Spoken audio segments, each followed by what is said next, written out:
This is an overview of the case writing checklist, which is a tool that I developed for people who are not used to case writing that sort of lists all the things that you might need to think about in writing a case. Now, what I can say from my own experience is you virtually never end up thinking about all of these things when you're writing a case. So, this is a checklist as opposed to being something that needs to be exhaustively considered each time you do some case writing.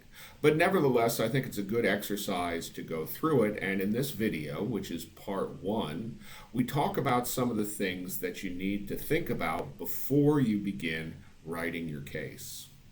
While it probably seems obvious, the first thing that you need to think about when you are going to write a case is what type of case you are going to write.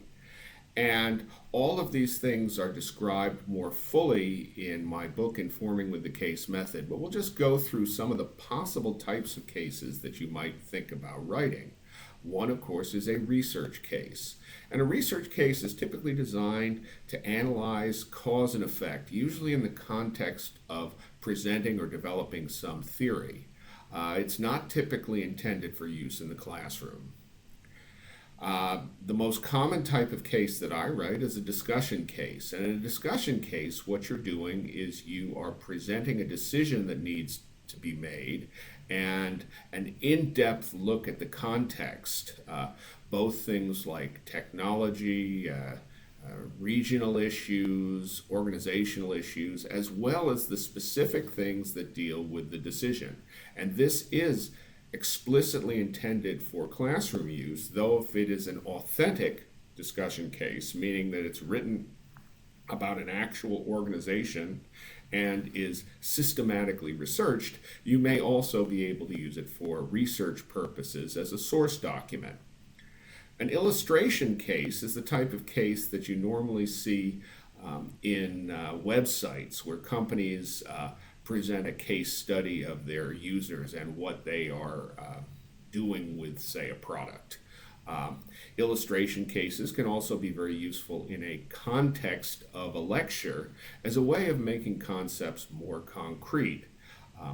It's different from a discussion case in that an illustration case normally has an end. It normally has a moral, where a discussion case, because it's designed for discussion, normally leaves you hanging.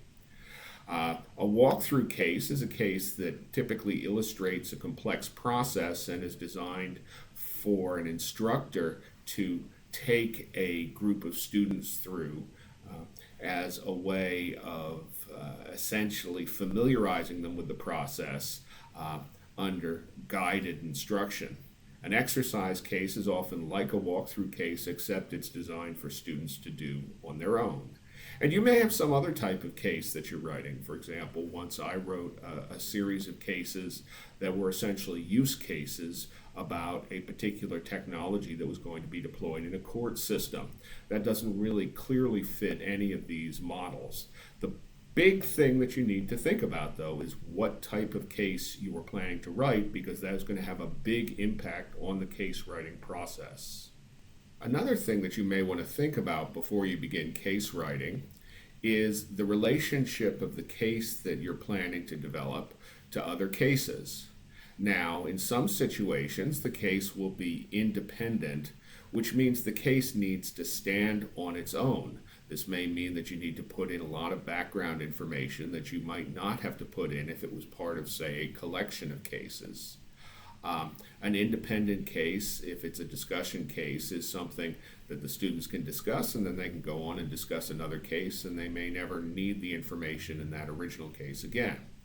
Now, sometimes you're creating a comparative case, and this is true in both research, discussion, illustration, and so forth, where you're presenting the case as a contrast to other cases.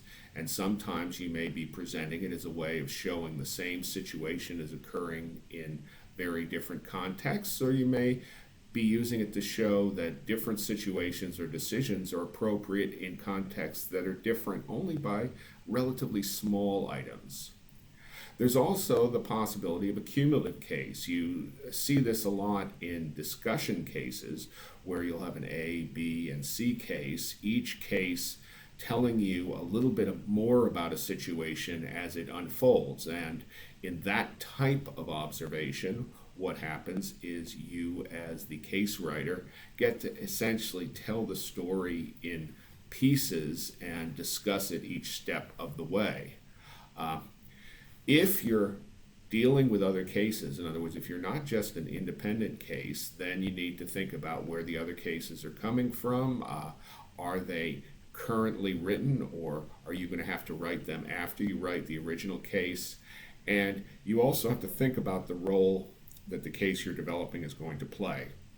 A good example is when you have a case where the discussion is likely to choose a particular recommendation.